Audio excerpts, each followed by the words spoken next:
actually filming this video right after I did the little update on what I've done to this car. But in today's video, we're gonna actually try to get the fuel tank in. So I have all my lines pretty much made up. I just have to go through my camera roll, go back to when I took it apart, because I took pictures as I took it apart, figure out where the new lines go. Before I do all of that, I'm gonna throw one more coat of paint on the fender wells. So the paint I'm using to paint the underbody of the car, it's not just normal car paint or just a spray paint. It's called SEM Rust Shield. It's not just a paint you put on and it dries. It actually is a hardener. It's a two-part. It's an 8-to-1 ratio. So it's SEM Rust Shield. Basically, you mix this with the paint, and it's an epoxy paint, and it hardens. It also converts rust to a paintable surface if it flakes off, which is kind of neat. So it's kind of similar to POR 15, and if you're in the car world and you've heard of that, it's similar to that. It's a little bit more money. The gallon of paint plus the hardener is around 200 bucks. But I bought a gallon and a thing of hardener, and it's been enough to do almost half the entire car. At the end of the day, since I have the opportunity to paint the underneath of the car, might as well do it. And also, it's going to help with rust prevention. And not only that, if somebody looks underneath the car, they're going to be like, damn, they put a lot of time into that thing. And that's the goal. I mean, the car right now, the outside isn't the prettiest, but you look underneath this thing, it looks spotless. I mean, I'd eat food off of the thing. So that's enough talking. I'm going to mix up this paint right now, and I'm just going to paint the fender wells, and then we're going to start mapping out the fuel lines, try to get the fuel tank in alone. I don't know how I'm going to do it, but I'm going to try to do it. So yeah, let's get to it. So I got these Home Depot quart measuring containers, and what's nice about them is on the back side they actually have a ratio. So if you're making your 8-to-1 ratio here, you'd fill it up to that level with your base and then to the next level with your hardener. Now, since I'm only doing the inner fenders, I don't need that much paint. So I'm just gonna kind of eyeball it. I mean, more hardener is better. You don't want to mix too much hardener if you use this paint, because then it's just going to dry too quick, and when you're using it, it's going to start getting tacky, and it's really difficult to work with. So I got the paint all mixed up now. If you guys are looking for this paint code, it's the SEM FMF Gray. I was going to do black underneath the car, but I just wanted the underside to stand out, so I went with a gray, and I feel like that's going to look really, really nice. And I'm also going to do the engine bay with this color as well. So I'm basically ready to throw some paint on this now. I won't be able to film the other side just because there's no lighting on the other side, but you guys can kind of see the little time lapse I'm doing right now of just rolling paint on. And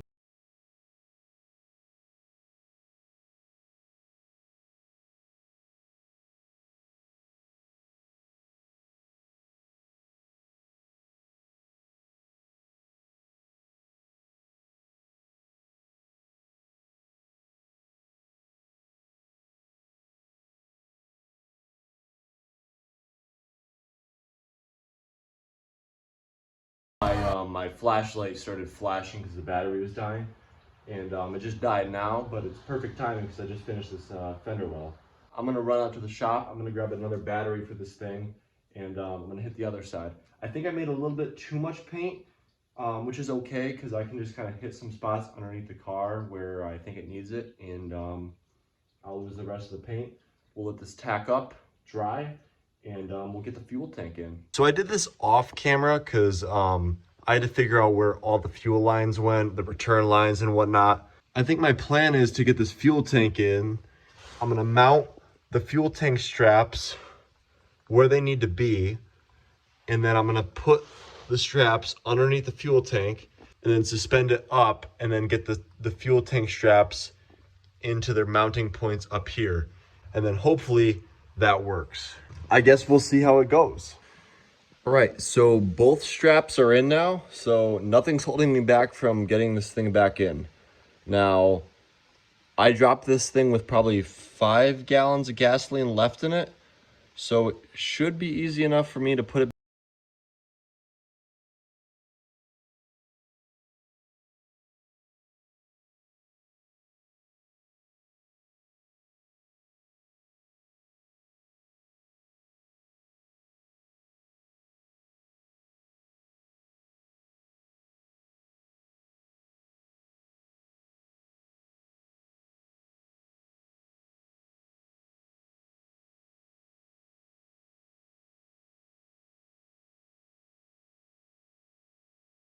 working on this thing, and unfortunately last night I ran into some problems. So I got the fuel tank in, which is great.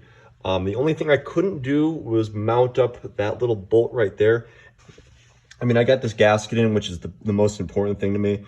And I mean, it's fine. So what ended up happening last night is this is the fuel pump right here. This is the float right here that tells the gauge how much gas is in the tank. So when the tank is full, this is pivoted all the way up, and when it's low, it just starts dropping down.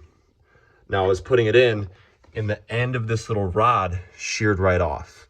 So this piece right here, which attaches there, can't lock in now. So what I'm going to need to do is I'm going to need to either weld a small tack onto this so this actually stays, or I'm going to have to make my own little rod like this.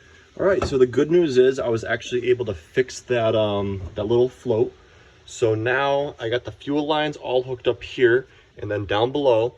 So I just need to put the bolts in for this, and then put this cover on, put my ground on, put my power on, fuel pump, and get some gas in this thing, and hopefully it'll fire up. I got the cover just kind of loosely tightened. I put my connector in, fuel pump, ground. So I just gotta put some gas in this thing, and we're gonna see if this thing actually starts. The last thing we need to do is get gas in this. So I got a little bit of 93 left that I'm gonna use up. Once I get it running, I can run out to the gas station and get a little bit more. So I gotta go get the gas cap, and I also need to reattach a line in the engine bay, and it should be all set.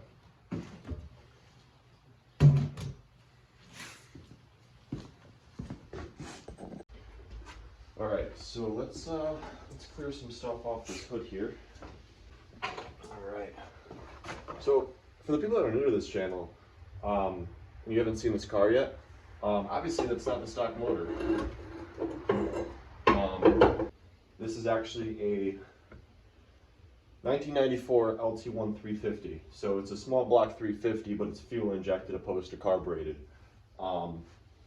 It's a little bit of a mishmash right now of parts and whatnot, but overall, it's a low mile motor, and it runs. The car did drive, so it has some issues that need to be addressed, and eventually when I pull the motor, all those things are going to be addressed, and the motor's going to be completely gone through.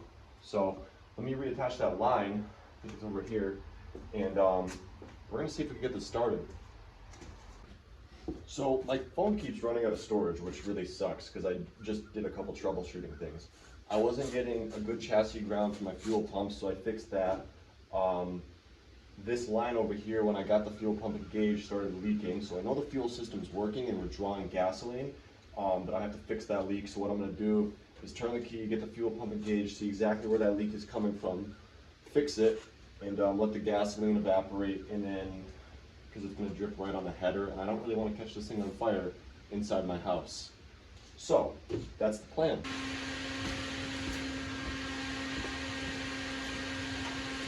All right.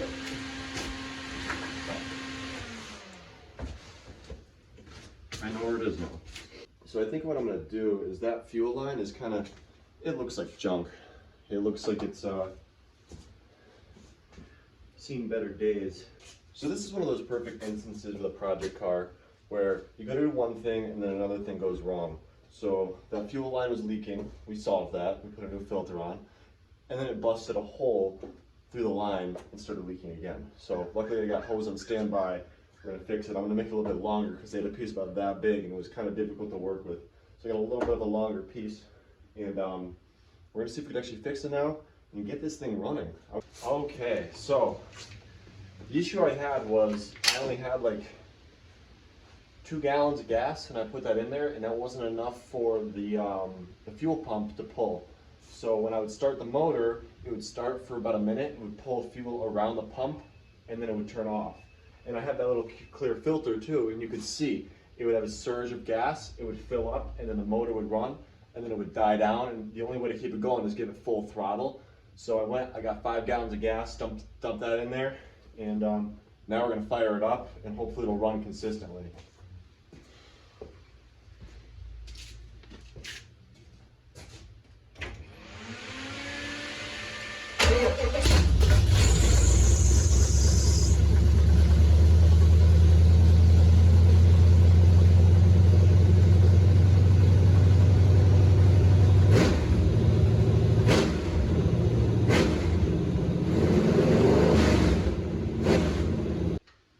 expected this to be like a one-night process putting the fuel tank in and getting it going, but like any project, like I've mentioned, you start one thing and it leads to a couple of issues on the way, but we're here now, one night later, we got the fuel tank in, fuel lines in, and the thing's running again, so that's great. That's one more step. So that's one step closer to having this thing back on the road driving.